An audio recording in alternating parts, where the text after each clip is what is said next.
Assalamualaikum warahmatullahi ta'ala wabarakatuh.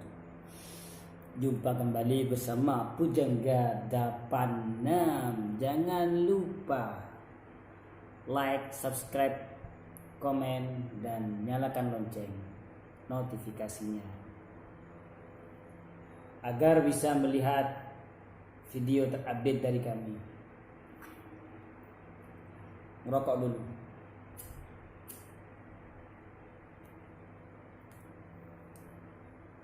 Ngopi. Pada kesempatan kali ini saya akan mencoba membahas masalah isu-isu yang berkembang di negara kita. Saya sebagai mantan aktivis kampus, ya, meskipun nggak begitu aktif begitu, akan coba masuk dalam pembahasan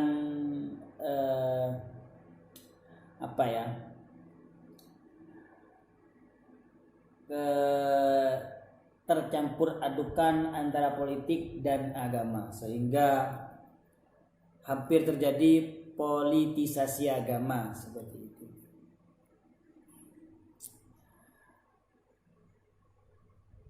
Keadaan negara kita saat ini adalah sudah mulai goyah, dan ini keadaan agama juga begitu, karena memang sudah sunatullah bahwasanya pada akhir zaman itu agama akan diporak-porandakan begitu, akan diserang dari segala penjuru arah. Ketika tidak bisa diserang dari luar, maka agama ini akan diserang dari dalam.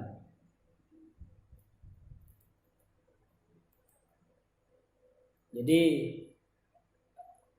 ada maqal begini, orang yang menggenggam, orang yang berpegang teguh agama di zaman akhir itu bagaikan menggenggam bara api. Jadi ketika digenggam, panas bahaya ke tangan kita, begitu. Ketika kita lepaskan akan terjatuh, begitu. Serba repot. Memang dalam perjuangan banyak lika-likunya, banyak godaannya seperti itu. Ya itulah resiko perjuangan. Kalau nggak dibenci ya dimusuhi. Ketika memberi pemahaman disalahpahami, begitu. Dikasih pengertian malah disekolahi, begitu, dikasih pelajaran. Ya itulah resiko perjuangan. Banyak kesalahpahaman antar kita, antar sesama, ya, antar sesama. Kita tidak sadar bahwa kita sedang diadu domba, sama muslim diadu domba, begitu. Karena memang kalau Islam itu dimusuhi dari luar sangat kuat, runtuhnya Turki Utsmani itu bukan karena dari luar, tapi dari dalam. Begitu. Negara kita bukan negara yang berasas Islam, cuman penghuninya atau penduduknya mayoriti Islam, begitu. Jadi memang orang-orang memusuhi agama itu mulai sejak zaman Nabi Ibrahim, bahkan mulai sejak zaman terdahulu. Nabi Musa itu melawan orang-orang yang memusuhi agama. Nabi Isa juga begitu. Nabi Muhammad juga begitu. Pasti ada saja yang mengganggu berjuang dalam agama. Namun ingat, dalam perjuangan itu kita tidak boleh salah langkah. Jika salah langkah maka kita akan bahaya sendiri, termakan oleh perjuangan sendiri, seperti itu. Saya pernah baca di kalender itu termuat sebuah maqal yang disampaikan oleh, lupa saya. Intinya itu di pengantar Ihya Ulumuddin, ya, di situ ada, ya. lupa saya orangnya, cuman kata-katanya saya ingat. Orang yang memperjuangkan agama dengan cara yang salah itu lebih berbahaya daripada musuh yang terang-terangan. Begitu. Emang iya, kalau musuh yang terang-terangan bisa kita antisipasi. Namun ketika kita salah berjuang dalam agama, terlalu banyak kecurigaan kepada sama hingga kita tidak mencurigai orang lain, maka yang terjadi apa? Minimnya kepercayaan ya antara kita begitu. Jadi sama ormas itu bermusuhan seakan-akan beda agama, satu agama, lain ormas. Itu bisa bermusuhan begitu. Padahal tujuannya sama. Karena memang begini dalam kehidupan ini. Satu tujuan, beda maksud. Satu maksud, beda niat. Sama niat, lain jalan. Satu jalan, lain arah. Begitu.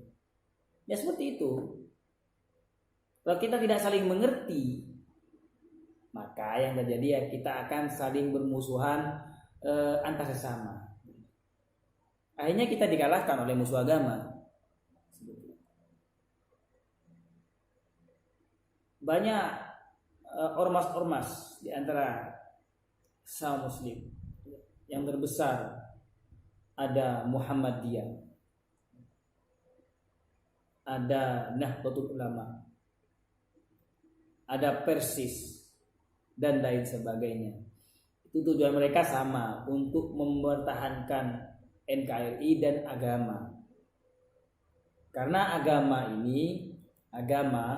itu berada dalam NKRI.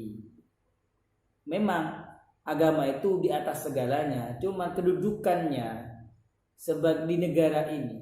Kalau tidak ada negara, mau di mana? Entah ini maqal apa hadis ya. Saya pernah dengar waktu ngaji dulu, ardihim ma dumta fi ardihim. Begitu. Kalau istilah kita, di mana bumi dipijak, di situ langit dijunjung. Nah, itu seperti itu. Di mana kita berjuang, maka perjuangan kita itu harus menurut etika atau aturan atau apa ya, undang-undang yang berlaku di tempat kita berjuang. Seperti itu. Harus seperti itu. Ketika kita masuk ke sebuah rumah, maka kita harus ikut aturan rumah itu.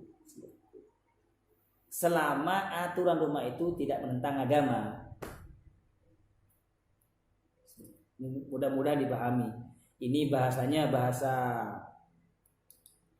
mahasiswa ya.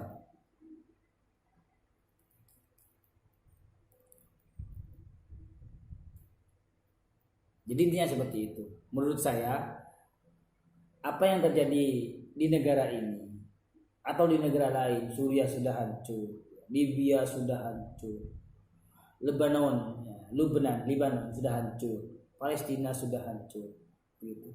Itu bukan dibuat orang kafir loh menurut saya, tapi memang apa ya, rencana Tuhan memang, rencana Tuhan.